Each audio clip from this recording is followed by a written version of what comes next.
Karen, hear ye! I hope you can actually all hear me. I feel like we've actually got quite a few people here tonight. So wonderful. Hello and welcome to you all to this, our evening of Wedgwood and Bentley. Introduce a gentleman of classical education to a fellow of self-taught ingenuity, and the result is pure gold. Such that it was in 1762 that Josiah Wedgwood and Thomas Bentley, ultimately creating one of the rarest business partnerships that industry has ever seen. From the start, there must have been a mutual respect and understanding, and their friendship developed rapidly. A period of 7 years ensued before a formal partnership was celebrated, each by then knowing the other's assets. For Josiah, his natural genius, his creativity, his forward thinking. You know, we've said it all before, we could go on and on. For Thomas, a man of taste, social accomplishment, a standing in society that would have opened doors, proving invaluable, and astute entrepreneurial skills. In effect, Josiah was based in Staffordshire, whilst Bentley spent the most part managing the London showrooms, using his personal skills where they were needed most. Bentley clearly influenced Wedgwood's production of finer wares and developing that particular, I can't do this like you, that particular market. One of the keys to their success was their diligent use of communication through the use of pen, or shall I say quill and paper, not an email in sight. No small matter was left unaddressed, discussing ideas, developments, difficulties, business concerns, all comprehensively addressed. The partnership continued until Bentley's death in 1780, and there is no doubt that Josiah not only lost a business partner, but a true friend with whom he enjoyed open, honest counsel. The growth of Wedgwood and the evolution of its product is actually a testament to both. My own good father, Mr. Bentley, has often found it quite a source of amusement that even today a Wedgwood and a Bentley can collaborate with relative success by his standards. So on that note, it is with a sincere respect and regard that this Bentley invites you to make very welcome once again to Western Australia, and a share of life, of course, Lord Wedgwood of Gold.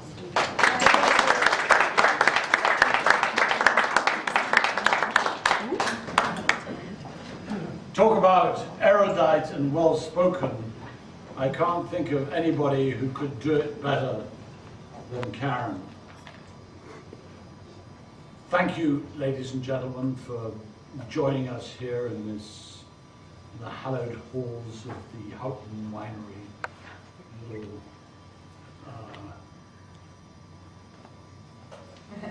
Something and some wonderful things to eat. Really special occasion for me, and I always look forward, Karen and Renee, to being here with you.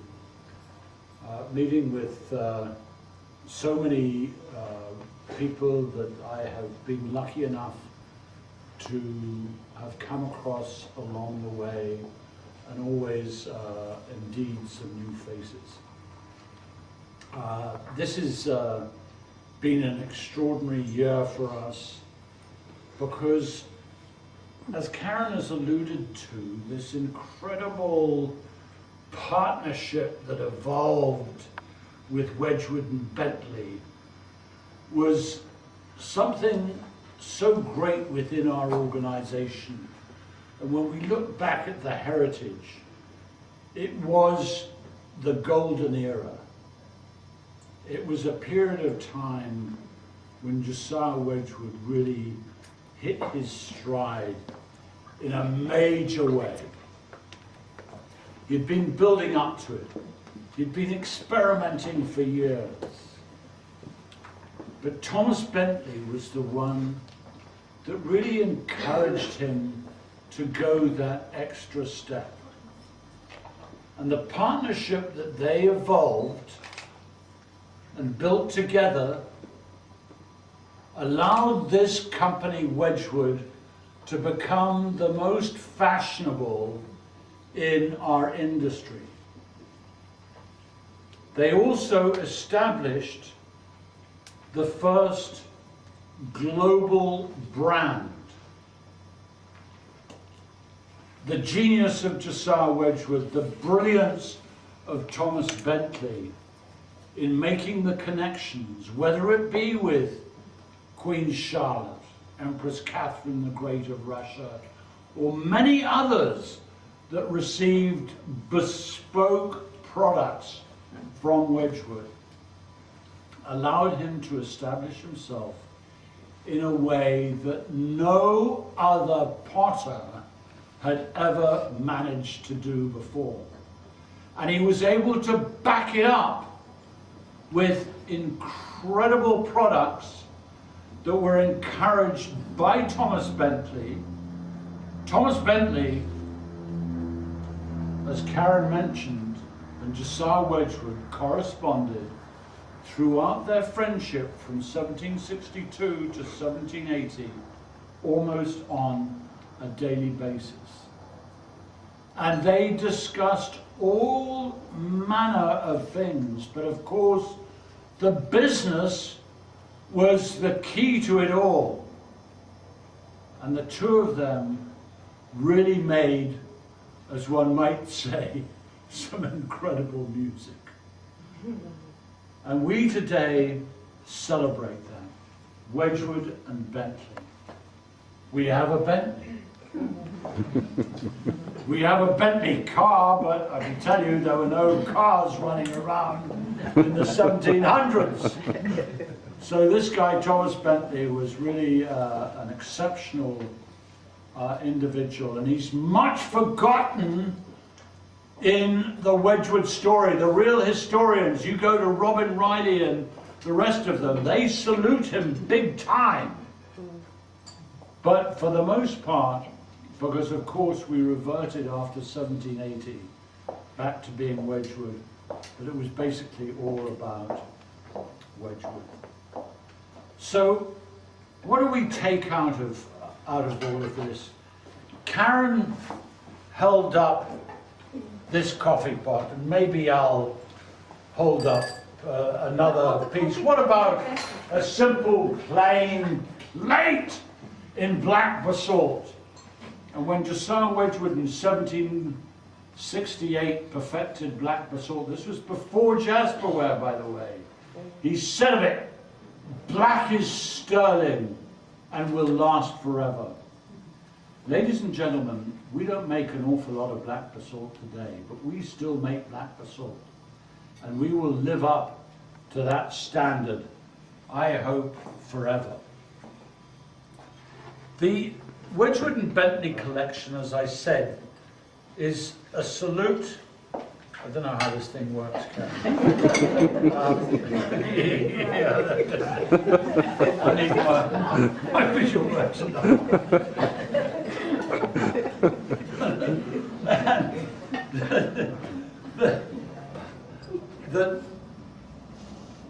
The whole idea of Wedgwood and Bentley, that unbelievable golden era.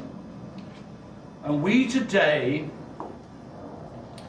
are looking at, we're staring something in the face which all of you understand and know. An industry like so many industries in England that have been just totally decimated. In my 40-year experience from the age of whatever, when I went in as a summer whatever boy, mixing up the clays and all the rest of it.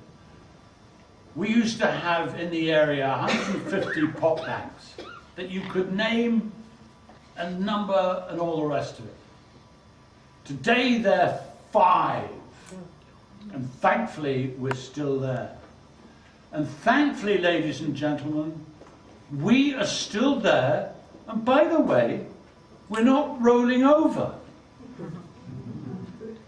Because of Wedgwood and Bentley of today, we have an increased apprentice program. Why?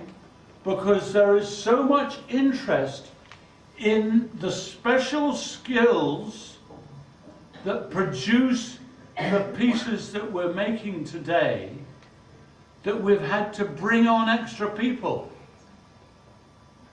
We're so excited about this that we're also going to invest in Wedgwood a serious number in order that we become a factory that is really cutting edge in today's terms. Yes, still with all the basics. We also want to make it the visitor attraction. I'll tell you why, because when you go to see a factory today, what do you want to see? Do you want to see the pretty stuff? Or do you want to see the guts? Do you want to see what's really, really happening? And we're going to take you down into the area where I started off, mixing up the clays. They're the pug mills banging away. They're the presses doing all the things. They're the dryers.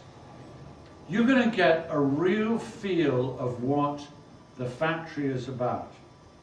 And eventually, we're going to take you onto an elevated area where you're going to see all of these beautiful pieces being handmade and hand decorated in the way that they have been for nearly 250 years now. Well, we're 250 years old, but many of the skills were introduced quite soon after Josiah Wedgwood started the business.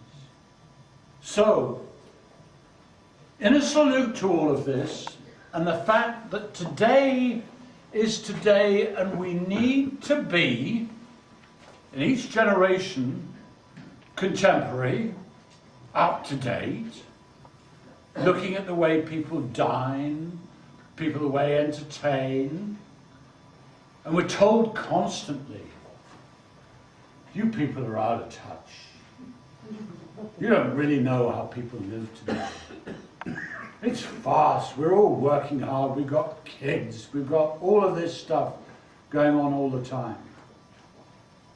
Let me tell you, I've learned nothing else, if nothing else, in my travels around the place, that people still like to dine at home. They still like to dine elegantly. And they still love to have beautiful things. Those days of the great conspicuous consumption, where we went to the big box companies and we bought everything that we could and we took it home and we used it and it chipped and it broke and we threw it out and then we started all over again. Those days are gone.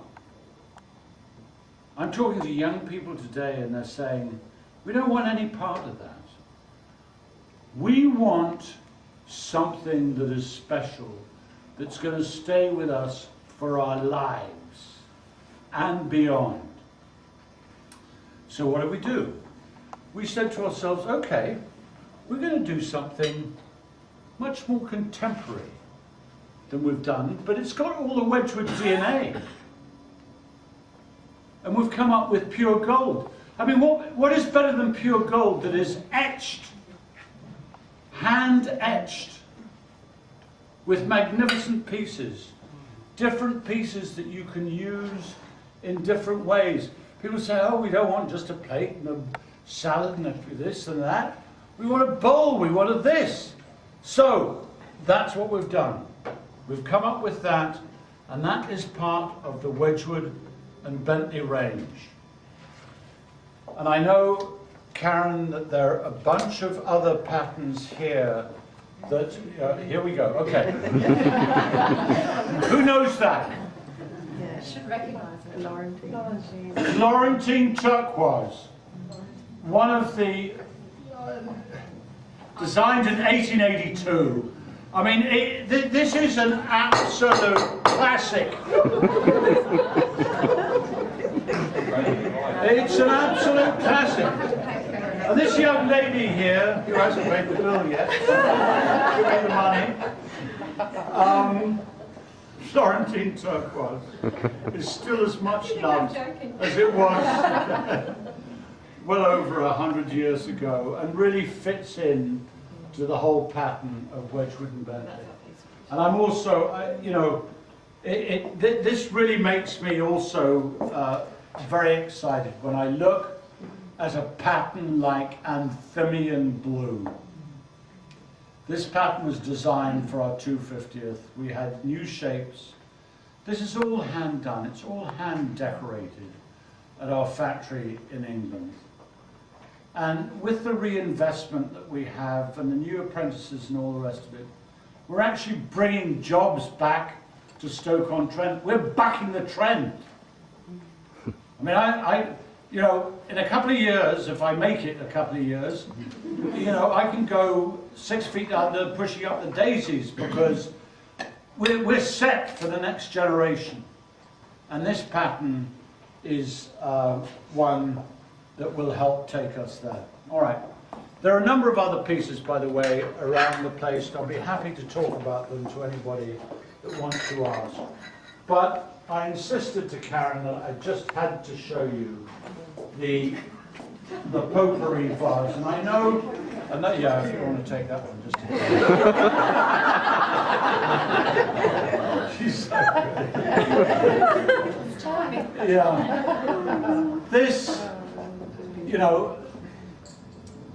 what are we doing? This is early 1800s. The style of decoration, the enameling onto a background of black basalt in those days. Today, the colors are absolutely superb.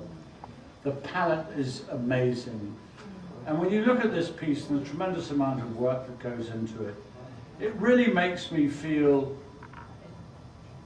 so good about the fact that here am I in Perth, millions of miles away from home, basically, from those that, what's the time difference here?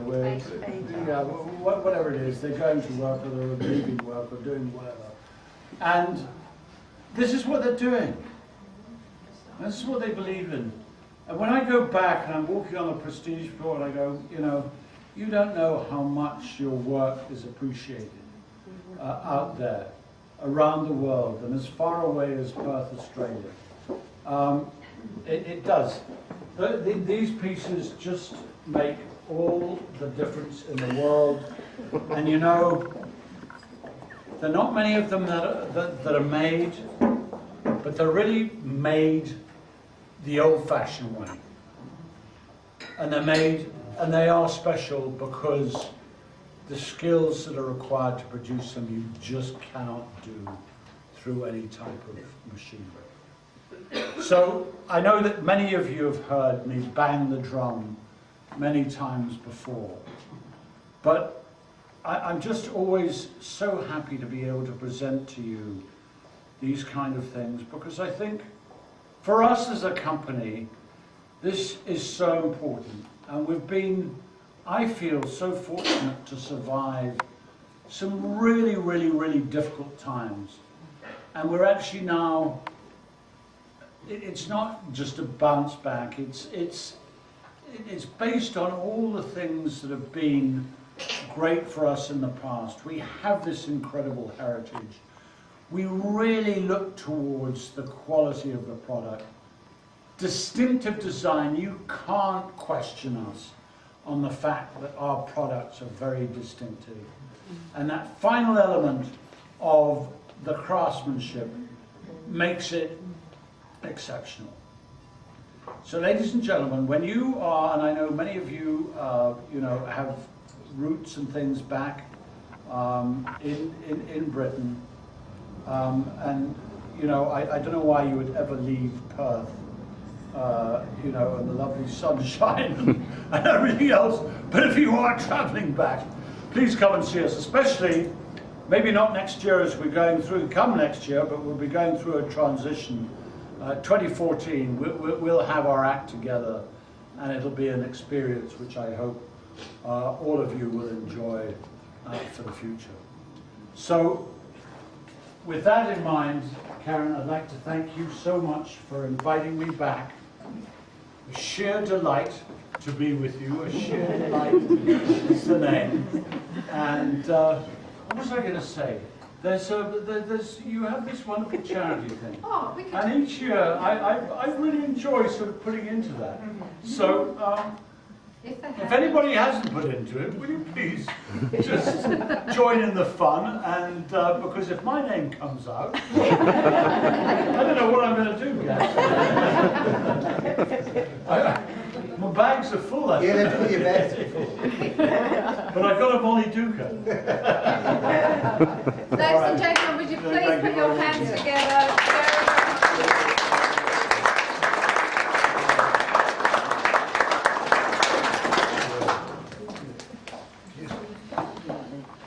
It is really, considering how many times we've done this, for us the icing on the cake is you guys come in, we harass you, cajole you, show you what you've indulged in, and then you turn around and go, and by the way, here's my $20. And that makes our lives absolute bliss, because these are all serious treats, they're not necessities. This is actually quite important and makes a big difference. So thank you, as I say, on behalf of my team. And on that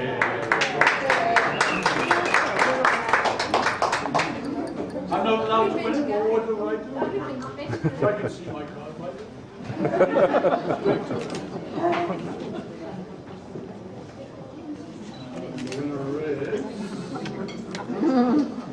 Here's Wedgwood. Oh no! Phil Black!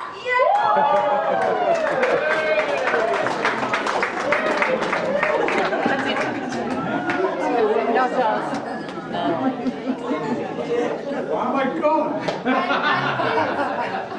Thanks. Yeah, I'm sorry, you got things for the night.